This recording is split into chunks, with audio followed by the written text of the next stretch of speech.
the OECD is the international organization that creates these tax rules and creates the draft double taxation treaties. But each one is slightly different, but it includes ways to establish and settle differences between the two.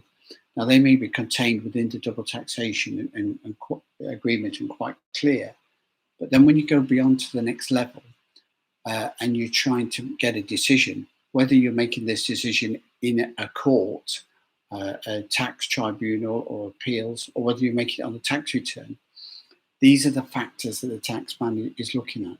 First of all, he's looking at where is your permanent home. So where are you continually living in? So in fact now, post-Brexit, it's tightened up for EU expats within the EU. It's that, and it's true for most countries, you've got to have a permanent residence for your business or for your family in that country of residence for you to become a tax resident there. Having a permanent home is the first criteria of becoming a tax resident in that jurisdiction. So that is the first test. So where is your permanent home? But some expats will have a home in 2 or 3 or more countries. And so if the permanent home rule doesn't work, there isn't a definitive place, it then comes about where the center of the family and business interests are. So where's the family living? Where's the business based? Where's the economic activity arising from?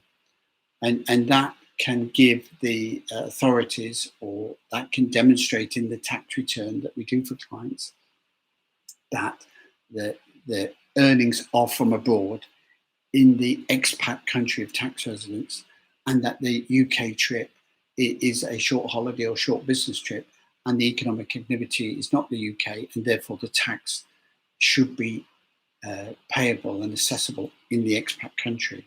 So that centre of interest is a key point to argue to defend an expat's non-resident status in the UK.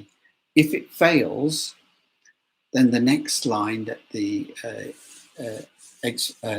UK will use is habitual habits. Okay, now if you want to live as some people used to do it in the north of France and Jersey, and travel into the UK for the working week for some of the year and avoid tax like that, it doesn't work anymore. If you're frequently traveling to the UK habitually, then you can still be considered to be dual residents.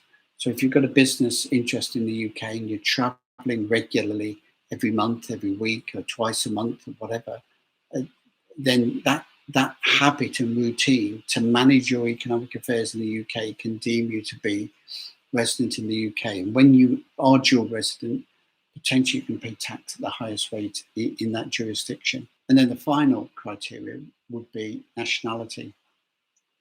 So if it's not clear whether you're tax resident or not, by default, the UK have always got this extra hold on UK expats that their nationality will define that they're liable for those UK taxes.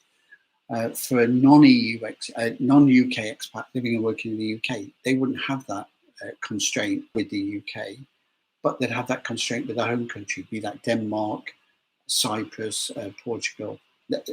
Those are the 4 steps that a double taxation treaty under international rules, it determines whether somebody is tax resident in one country or another, whether the expat is in which country they're liable for the tax in, where the permanent home is, where the centre of interests are, where they habitually live and work, and what their nationality are.